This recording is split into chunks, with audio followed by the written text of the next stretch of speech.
حق کا پیغام سب سے پہلے اپنے گھر والوں کو سنائیے۔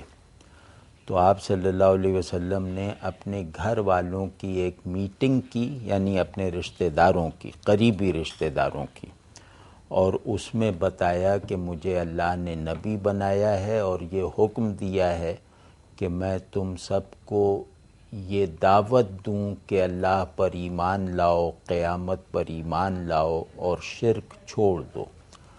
تو اس میں ابو لہب جو رسول اللہ صلی اللہ علیہ وسلم کا چچا تھا، اس نے بہت مذاق اڑایا کہ اب اللہ کے پاس تم ہی رہ گئے تھے کہ وہ اپنے بڑوں کو تبلیغ کرنے کے لیے تمہیں منتخب کرے۔ تو وہ بہرحال نہیں مانا، اور اس وقت کوئی ایمان نہیں لایا سوائے حضرت علی رضی اللہ تعالیٰ عنہ کے۔ یہ اس وقت بچے تھے، لڑکے تھے۔ انہوں نے کہا کہ میں آپ پر ایمان لاتا ہوں اور آپ کے ساتھ ہوں۔ تو اس کے ساتھ ہی آپ اس دوران میں ہی اپنے قریب ترین دوست کو بھی اسلام کی دعوت دے چکے تھے۔ رسول اللہ صلی اللہ علیہ وسلم کے شروع سے قریب ترین دوست حضرت ابو بکر رضی اللہ تعالیٰ عنہ تھے۔ تو جیسے ہی آپ صلی اللہ علیہ وسلم نے انہیں ایمان لانے کی دعوت دی، انہوں نے بغیر کسی تردد کے، بغیر کچھ اور سوال کیے، فوراً ایمان قبول کر لیا اور کہا کہ میں اللہ کی وحدانیت پر اور آپ کی نبوت پر ایمان لاتا ہوں۔ تو یہ دو جو ہیں یہ سب سے پہلے مومنوں میں سے ہیں، سب سے پہلے مسلمانوں میں سے ہیں۔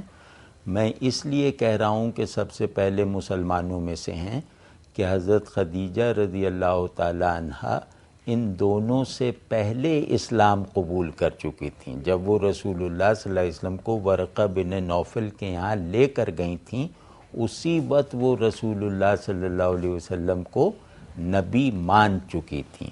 تو دوسرے نمبر پہ بڑوں میں حضرت ابو بکر ایمان لائے اور بچوں میں حضرت علی سب سے پہلے ایمان لائے، یعنی یہ پہلے 3 مسلمان ہیں مکے میں۔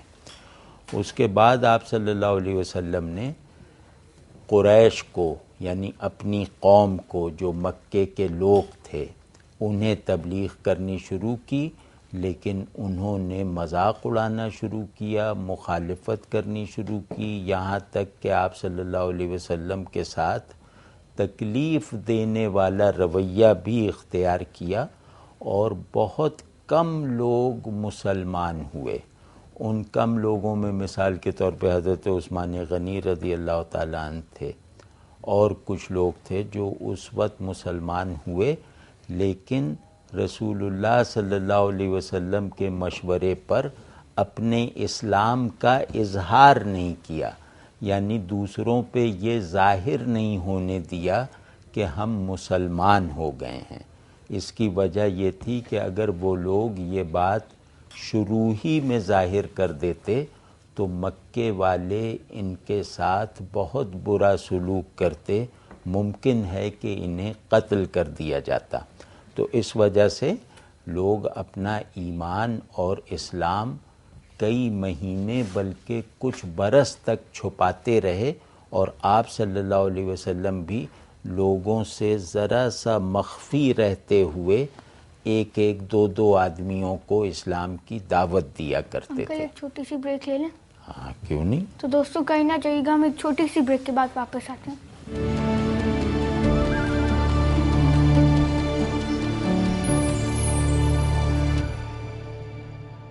ویلکم بیک دوستوں۔ جی انکل۔ ہاں تو بیٹا میں کہہ رہا تھا کہ لوگ اپنا اسلام چھپاتے تھے، اور اس دوران میں نماز کا بھی حکم آ چکا تھا، تو مسلمان نماز بھی چھپ کر پڑھا کرتے تھے، یہاں تک کہ حضرت عمر فاروق اعظم رضی اللہ تعالیٰ عنہ مسلمان ہو گئے، تو انہوں نے کہا کہ یہ کفار ہمارا کچھ نہیں کر سکتے، یا رسول اللہ صلی اللہ علیہ وسلم اجازت دیجئے کہ ہم اپنے ایمان کا بھی اظہار کریں اور نماز بھی لوگوں کے سامنے پڑھیں۔ تو حضرت عمر کی درخواست پہ اور حضرت عمر کی عالی ہمتی کی وجہ سے مسلمانوں نے اذان بھی اعلانیہ دینی شروع کی، اور پہلی باجماعت نماز خانہ کعبہ میں آ کے پڑھی۔ تو یہ ہوا، تو اس کے نتیجے میں گویا اسلام عملی شکل میں بھی لوگوں کے سامنے آنے لگا. تو یہاں تک ہم روکتے ہیں واقعے کو، اور ابھی تک جو آپ حضرات نے سنا ہے اس میں اگر کوئی بات سمجھ میں نہ آئی ہو یا اس کی وضاحت درکار ہو تو مجھ سے پوچھ لیں. حضرت محمد صلی اللہ علیہ وسلم غار حرا میں کیا کرنے جاتے تھے؟ بیٹا وہ کیونکہ دیکھتے تھے کہ خانہ کعبہ میں تو بتوں کو پوجا جا رہا ہے، تو وہ وہاں سے آپ صلی اللہ علیہ وسلم ہمیشہ شرک سے، بتوں سے نفرت کرتے تھے، تو وہاں کا ماحول سارا مشرکوں کے قبضے میں تھا، اس لیے آپ یکسوئی کے ساتھ، مطلب تنہائی میں دل لگا کر عبادت کرنے کے لیے غار حرا جاتے تھے، اور وہاں سے بھی خانہ کعبہ ہی کو دیکھا کرتے تھے. سمجھ گیا نا؟ کیا نبی صلی اللہ علیہ وسلم کے زمانے میں بھی عورتیں تجارت کیا کرتی تھیں؟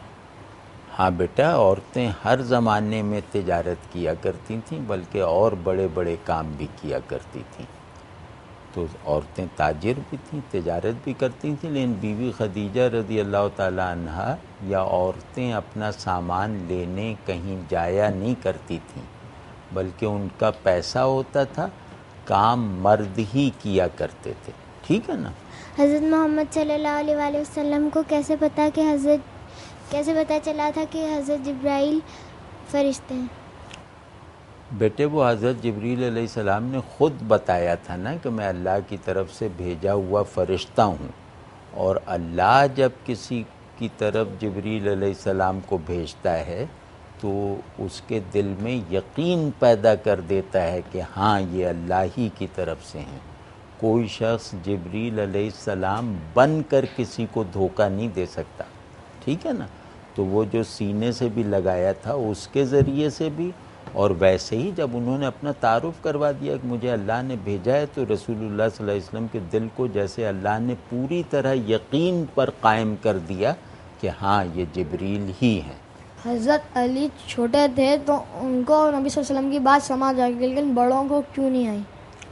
بیٹا ہاں بہت اچھا سوال ہے، بہت ہے. ایک تو یہ کہ ظاہر ہے اللہ جسے چاہے اسے ہدایت دے دیتا ہے، اس کا دل کھول دیتا ہے، لیکن اس میں سمجھنے کے لیے میں بتا رہا ہوں کہ حضرت علی رضی اللہ تعالیٰ عنہ رسول اللہ صلی اللہ علیہ وسلم کے چچا زاد بھائی تھے، اور آپ صلی اللہ علیہ وسلم نے ان کی پرورش اور تربیت میں سب سے بڑا کردار ادا کیا تھا. وہ پلے بڑے ہی رسول اللہ صلی اللہ علیہ وسلم کی گود میں اور انگلی پکڑ کے تھے، تو اس وجہ سے ان کو رسول اللہ صلی اللہ علیہ وسلم سے ایسی محبت اور اتنا اعتماد تھا کہ سمجھنے نہ سمجھنے کی انہوں نے کوئی ضرورت ہی محسوس نہیں کی. انہیں معلوم تھا کہ یہ جو کچھ کہیں گے وہ سچ ہوگا، وہی حق ہوگا، تو میں اسی کو قبول کروں گا. تو وہ رسول اللہ صلی اللہ علیہ وسلم سے محبت اور آپ صلی اللہ علیہ وسلم پر مکمل اعتماد کی وجہ سے ایمان لائے تھے. اس میں کوئی خدا کو سمجھ لینا اور اس پیغام کے معنی جان لینا ضروری نہیں تھا. سمجھ گئے؟ انکل ہمارے پروگرام کا وقت ختم ہو گیا ہے، آپ کا بہت بہت شکریہ. اور دوستوں اگلے پروگرام میں ہم حضرت محمد صلی اللہ علیہ وآلہ وسلم کا قصہ جاری رکھیں گے. تب تک کے لیے اللہ حافظ.